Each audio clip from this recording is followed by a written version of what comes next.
was the hardest thing, Garrett, about going from the development world to the tech startup world? And then what was your favorite thing about the difference between those two worlds?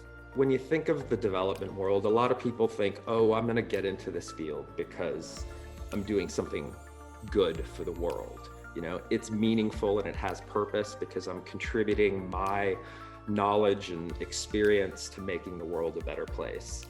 Once you've done it long enough, you realize that that model is actually inverted, that you're getting so much more from that experience. The reward is actually coming to the practitioner more than it is to the people on the end. So there's this initial phase of an inflated ego of like, I'm doing good work, I'm making the world a better place. And then it shifts and you realize that you're maybe actually getting more out of it than you're ever able to give. And you know, that can be disheartening. And I think that's why a lot of people think of the development game that are in it, think of it as a young person's game. And you know, part of it is because it can be strenuous and can be in challenging environments. But the other part is, I think, oftentimes you have this shift, right? You have this kind of paradigm shift from this idealism to realism.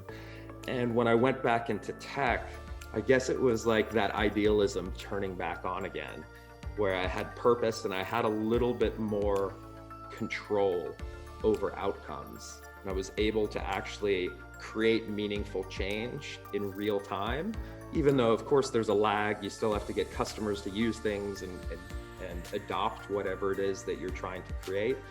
But it was more of a direct connection between my efforts and the potential outcomes that come into play. So that was the big change.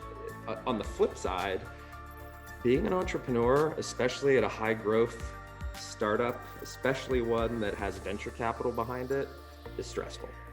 There is a lot of pressure. There's a lot of anxiety. There is a huge range of emotions that almost every first-time founder in that context goes through. You know, I think of moments of feeling that imposter syndrome and what am I doing here? Do I really know what I'm doing? You know, you're charting new territory, you're treading new ground kind of by definition.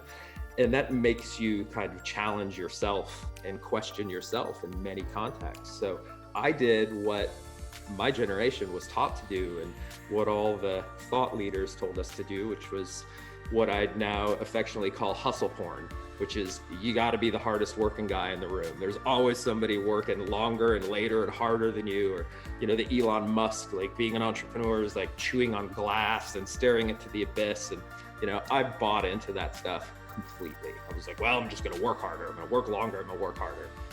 And you do that for a little while and it may be okay. You do that for 3 or 4 years and it starts to have dire consequences.